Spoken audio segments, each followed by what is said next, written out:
12.000 fëmijë me nevoja të veçanta në të gjithë Kosovën përfitojnë nga projekti përbashkët i Save the Children në Kosovë dhe Fondacionit IKEA gjatë një periudhe 3 vjeçare 2013-2015, që do të ndryshojë jetën dhe të ardhmen e fëmijëve si dhe të komuniteteve në disa komuna të Kosovës. E sot përfaqësues të këtyre institucioneve qëndruan në Gjakov për të parë nga afër se si po trajtohen këta fëmijë në institucionin parashkollor Ganimet e Terbeshi.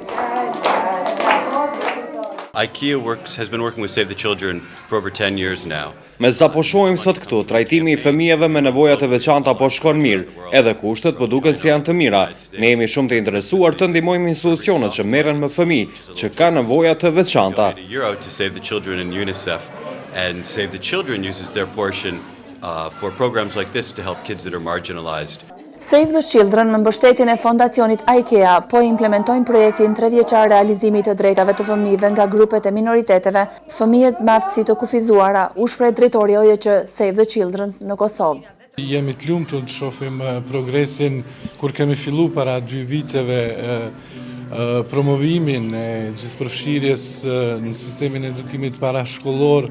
Me të vërtet ka qenë shumë vështirë të imagjinohet një rezultat i tillë. Sot kemi në kopsht rreth 11 fëmijë me aftësi të kufizuar që janë gjithëpërfshirë. Nga ana tjetër, kryetaria komunës Mimoza Kusari Lila falenderoi këto organizata për kujdesin e vazhdueshëm që po tregojnë për fëmijët në përgjithësi.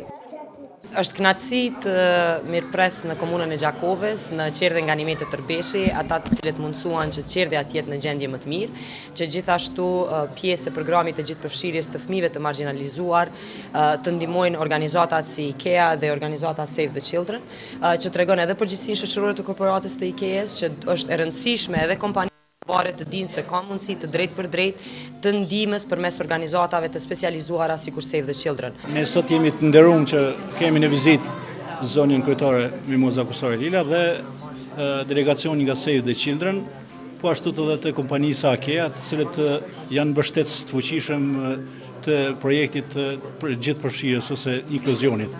Normalisht kjo vizitë na bën nder dhe na jep motiv që edhe në të ardhmen të jemi edhe më të organizuar edhe më aktiv, kështu që ndihmojmë pikëpari fëmijët me aftësi të kufizuara, që edhe ata janë pjesë e pandarë e gjithë këtyre fëmijëve.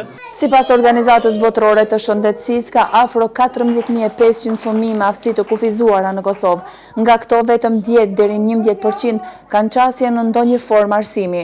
Një tjetër sfidë që ne jemi përballur është fakti që fëmijët nga komunitetet Roma, Ashkali dhe Egjiptas ende kanë nga një përqindje të ulët të pjesëmarrjes dhe përqindjet më të larta të braktisjes nga shkolla, u shprehën përfaqësues të organizatave që po implementojnë projektin në fjalë.